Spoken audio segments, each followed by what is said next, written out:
focus now to the Israel-Hamas war. There is a sudden shift in U.S. stance on Israel's bombings in Gaza. U.S. National Security Advisor Jake Sullivan, during his visit to Tel Aviv, said that the United States wants to see results on Israel's intent to avoid civilian casualties in Gaza. His visit came amid tensions between Israel and the United States over President Biden's comments, where he accused Israel of indiscriminate bombings in Gaza. That said, the U.S. is not withdrawing its support to Israel in its fight against Hamas, and that was also seen when Jake Sullivan traveled to the West Bank, which has been now occupied by Israel. But the U.S. does not support Israel's plans to reoccupy Gaza. Jake Sullivan reiterated that the Palestinian Authority needs to be revamped and revitalized in terms of its method of governance. However, Israel's Prime Minister Benjamin Netanyahu had said Israel will have the overall security responsibility in Gaza for an indefinite period after the war ends. So where is the conflict headed? Will the United States consider strong condemnation of Israel's aggression in Gaza?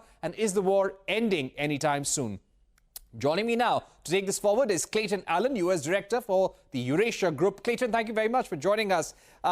As we were discussing a short while back with Nelson Cunningham on the U.S. election race, clearly the wars that U.S. is involved in the Middle East and in Ukraine will be an issue in this election. Do you think the politics on the ground is prompting the Biden administration to change stand as far as the Israel war against Hamas is concerned? Do you see an actual change in stand? Not really. I believe that the domestic politics here in the U.S. are pushing the Biden administration to do exactly the things you just talked about. Publicly call for greater sort of caution in offensive operations in Gaza. Certainly, it's led to the U.S. pressuring Israel to roll back a lot of its air operations over concerns that those are overly damaging to civilian populations. But what you're not seeing a change in is the baseline level of U.S. military support. Two really important facts. One, the White House said earlier this week, in no uncertain terms, it will not condition any future military assistance on a change in Israel's strategies. Second, last week, the U.S. utilized emergency authorities to accelerate weapons deliveries to Israel that are needed for ground defensive operations. Both of those data points suggest that while the narrative is shifting towards greater caution around civilian casualties, the basic level of military support is unchanged.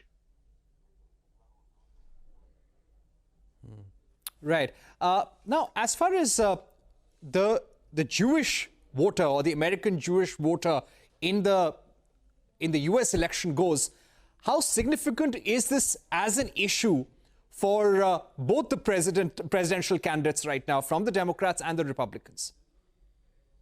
It's a pretty significant issue. I think there's three groups to look at. You mentioned Jewish voters. I would also point out younger progressive voters who are by and large dissatisfied with the U.S. approach and are starting to indicate less sort of enthusiasm for Biden as a result.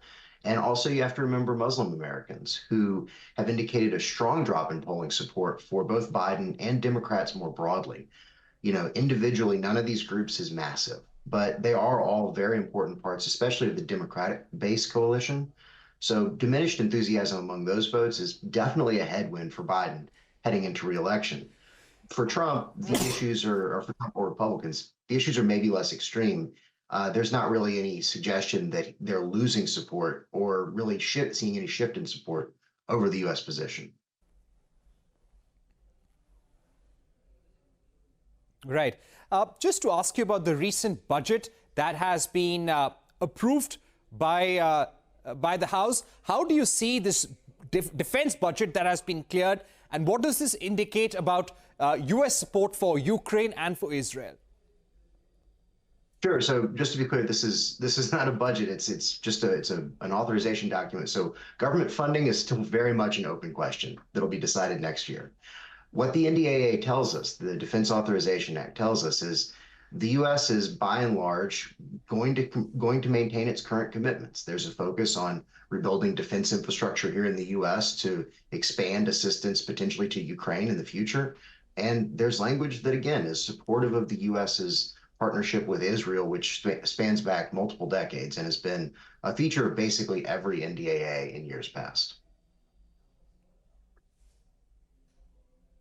Right.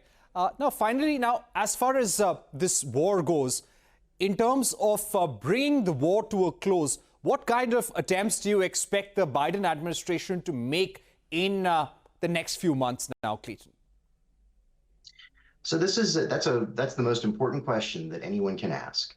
And right now, what we're seeing is that the administration is not focused on ultimate resolution. Instead, they're focused on moving the conflict into the next phase.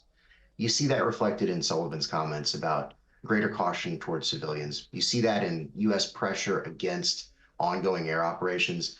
The U.S. wants to see Israel move away from immediate crisis response and into something that looks more like a longer term and maybe more sustainable security sort of operation. That the ultimate resolution or the ultimate status of the governing coalition in the West Bank, in Gaza or elsewhere, I think is an open question and one that unfortunately Washington doesn't have a great answer to right now. And finally, coming back to the U.S. election, because this is all happening at a time when U.S. is going to polls, and this will be an issue, as you also pointed out. In case this war escalates in the Middle East, will this negatively impact the Biden administration, the Democrats? Absolutely. Absolutely. An escalation, an expansion of this conflict, an expansion of any conflict would be a net negative for the Biden administration. Right now, the world is lurching between crisis to crisis. Any one of those crises growing larger puts additional strain, not just on the U.S.'s ability to respond militarily, but also economics. It puts additional pressure on inflation, potentially roils global oil markets.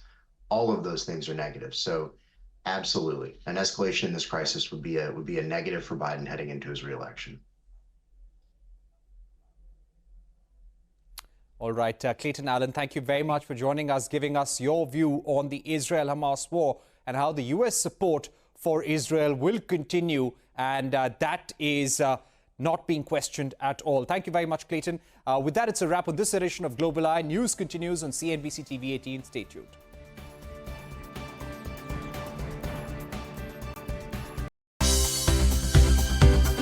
For more news and updates, all you need to do is follow CNBC TV 18 on all of our digital platforms.